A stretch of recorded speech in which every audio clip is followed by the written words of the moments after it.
G'day guys, been a while since I posted up a video, so apologise for that. It's a bit of a problem working full-time and trying to continue creating content for the channel. Been a busy few weeks, have got the car painted now. Brutus is painted.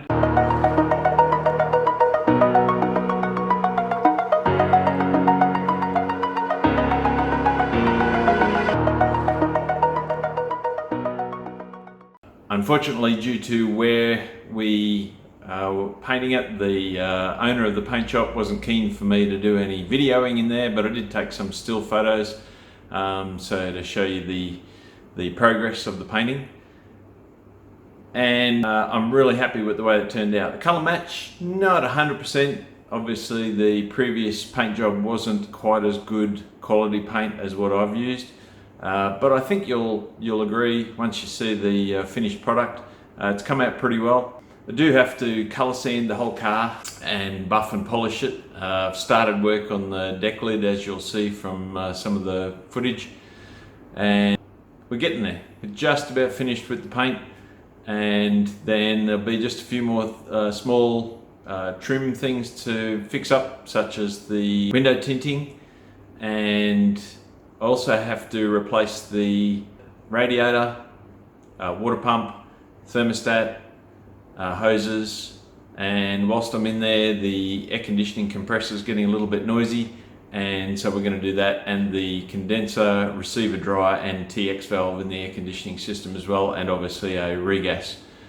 Can't do that at home, of course. That has to be done by a licensed person in Australia. But we can get it backed out, recover all the gas, and replace all those parts. Let me tell you right now, I hate sanding, but it's all part of the process. And they say that to get a good paint job, the painting is actually the easiest part. The biggest part is the prep involved. I'm still learning. I'm by no means a professional at painting and body repair stuff, but I'm pretty happy with the way it's come out. I've certainly learned a lot out of doing it, and that'll bode well for any future projects, especially once I get into retirement full time. So what we're going to see now is a montage of final sanding. I've already done the previous video with the sanding of the bumper and the bonnet, etc. This will be finishing those bits up to begin with. I did have to do a little bit of body repair on the bonnet, had a dent in the front. Also then got stuck into the tailgate and had a fair bit of previous damage that had been fairly poorly repaired previously. So instead of buying a new tailgate, which some professionals had said to me, just buy a new tailgate, it's the easiest way to do it. Yeah, agreed, it definitely is the easiest way to do it, but I don't really learn anything from doing that. And a tailgate was around about $300. So I ended up buying myself a stud gun. Only cost me about $240. And so then I was able to strip the paint and previous bog from the poor repair off, and actually use the stud gun to pull out the dents that were there, get it nice and flat, and again, building my skills and knowledge for body repair, got it nice and flat, and only had to use the thinnest of skims of bog body filler, and really happy with the way the tailgates turned out.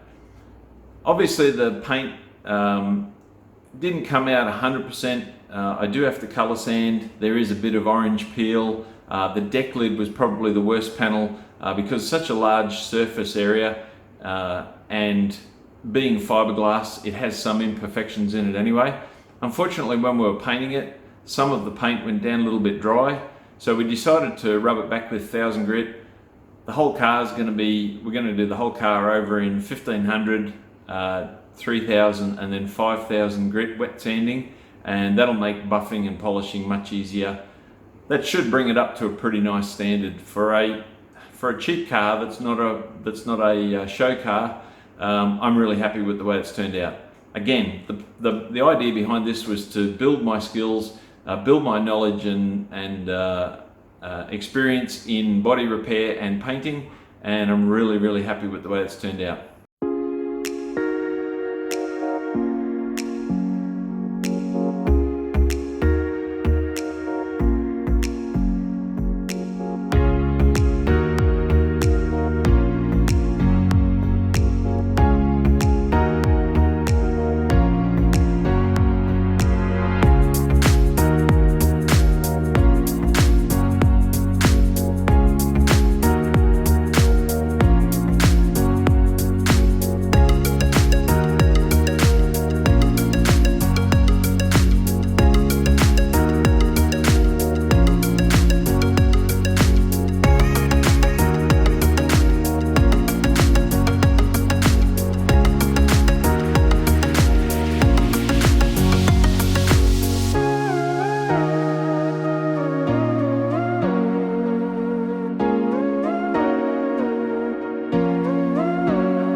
So what's left?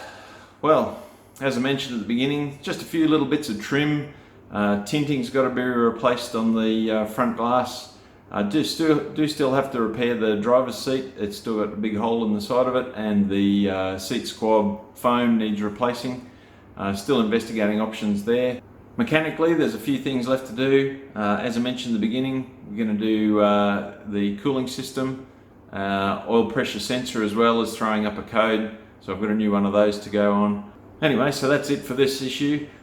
Please make sure you like and subscribe and share the video if you think that somebody else might get something out of it.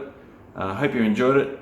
It's been a bit of a laborious process, especially coming into the build-up this time of year. It's bloody hot and humid, and not having anywhere under cover to be able to work on the car certainly makes a bit of a hassle in doing bits and pieces. We'll keep plodding along, hopefully continue to produce content for you, and hope you enjoyed it. Please like and subscribe, and thanks for watching. Cheers.